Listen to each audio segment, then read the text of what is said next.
आपका हमारी आध्यात्मिक यात्रा में हार्दिक स्वागत है। आप सुन रहे हैं शिव महापुराण, जो सनातन धर्म के ही अनमोल ग्रंथों में से एक है। इस श्रृंखला में हम आपके लिए ही इस दिव्य ग्रंथ के प्रत्येक अध्याय का शाश्वत पाठ प्रस्तुत करेंगे। आइए इस ज्ञान और धर्म की ही यात्रा को आरंभ करें। भगवान महादेव की महिमा और उपदेश से ही सजी इस पावन कथा के साथ ही ओम नमः शिवाय। 35वां अध्याय भवस्तक मनवंतर का वर्णन। सूत जी बोले कि हे मुनि, महर्षि कश्यप की ही दक्षायनी नामक स्त्री थी, जो विवस्वान सूरज की उत्पत्ति हुई है। उनकी स्त्री का नाम था संज्ञा, जो उसके तेज को ही सहन न कर सकी और दाहमान हो देख करने लगी। तब सूर्य ने उससे 3 संतानें उत्पन्न की, जिसमें यम और यमुना ये दोनों संतानें एक साथ ही उत्पन्न हुई और तीसरी संतान कन्या हुई। इन तीनों संतानों को उत्पन्न कर सूर्य ने संज्ञा से ही वहां रहकर ही सूर्य से पालन करने को कहा, परंतु संज्ञा सूर्य के गोलाकार रूप एवं शरीर को सहन न कर सकती थी।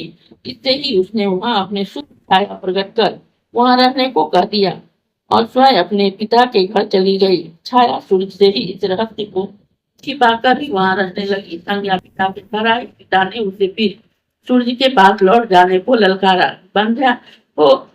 बाध्य हो संज्ञा वहां न रह सकी।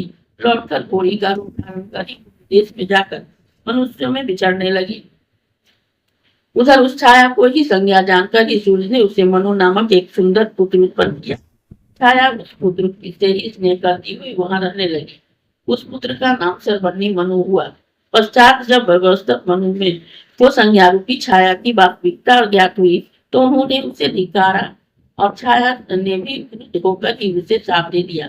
यह अत्यंत रोषित हुआ, तेरा यह शरण गिर जाए। इसके पश्चात यम ने हाथ जोड़कर ही अपने पिता से निवेदन किया और कहा कि माता सब पुत्रों से स्नेह हटाकर अपने छोटे पुत्र को ही क्यों मानती है। इस कारण मैंने उस पर ही चरण प्रहार किए हैं। इससे आप क्षमा करें। माता ने जो मुझे चरण न रखने का ही शाप दिया है, इस पर भी विचार करें। आपके प्रसाद से तो मेरे चरण नहीं गिरने चाहिए। सूर्य ने कहा कि इसमें कोई कारण होगा, अन्यथा तुम्हारे जैसे सत्यवादी धर्मात्मा को क्रोध आता ही नहीं।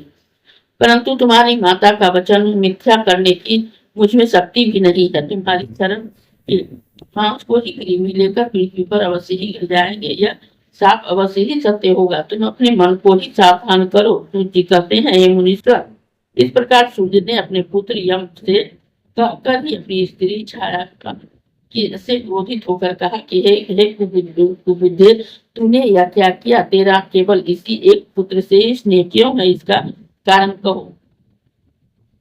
तब छाया सूर्य का यह वचन सुनकर इस सब बातें सत्य सत्य निवेदन कर कहने लगी। उसने कहा कि तुम्हारे तेज से जलती हुई तुम्हारी स्त्री संज्ञा तुम्हें छोड़कर के वन में चली गई है। अब तो वह तपयुक्त तुम्हारी प्रशंसा का ही पात्र हो रही है। तुम उस पर कृपा करो। मैं उससे ही प्रतिबिंब छाया हूँ।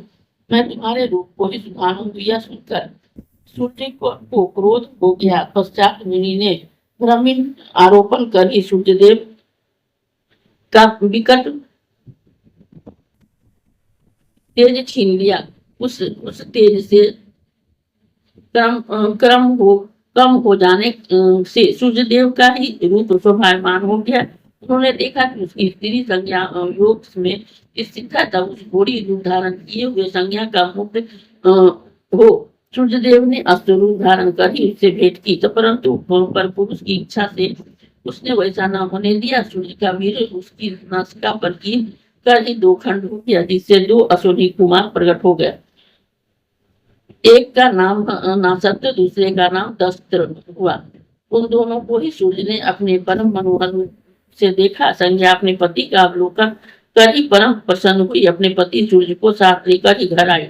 स्त्री पुरुष सुख में रहने लगे। इसमें भी हमको बड़ा ही हुआ। वे धर्म से प्रजा को प्रसन्न करने लगे। इस कर्म से ही उस धर्मराज को महाकांति प्राप्त हुई। पितरों का अधिपत्य का वह लोकपाल की ही पदवी मिली। अब वे भी सर्वनी मनु प्रजापति हुए। इसके पश्चात भव्य मनु होंगे। इधर जो सूर्य की छोटी कन्या यमी थी, वही लोगों को पवित्र करने वाली यमुना नदी में ही मनु को ही लोक में मनु या सर्वर्णी मनु कहते हैं। जो इन देवों के जन्म को सुनता है, धारण करता है, उसकी आपत्ति दूर हो जाती है तथा वह यश का भागी होता है। इस अध्याय के श्रवण हेतु आपका हृदय से धन्यवाद।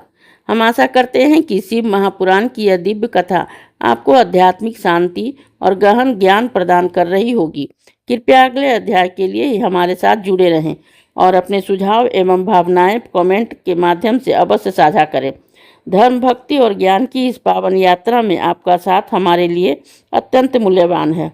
ओम नमः शिवाय। यदि यह प्रस्तुति आपको पसंद आई हो, लाइक करें, कमेंट करें, सब्सक्राइब जरूर करें, बेल आइकॉन दबाना ना भूलें ताकि अगला अध्याय आपसे छूटे नहीं, और इस पावन ज्ञान को ही शेयर करें अपने परिवार और मित्रों तक।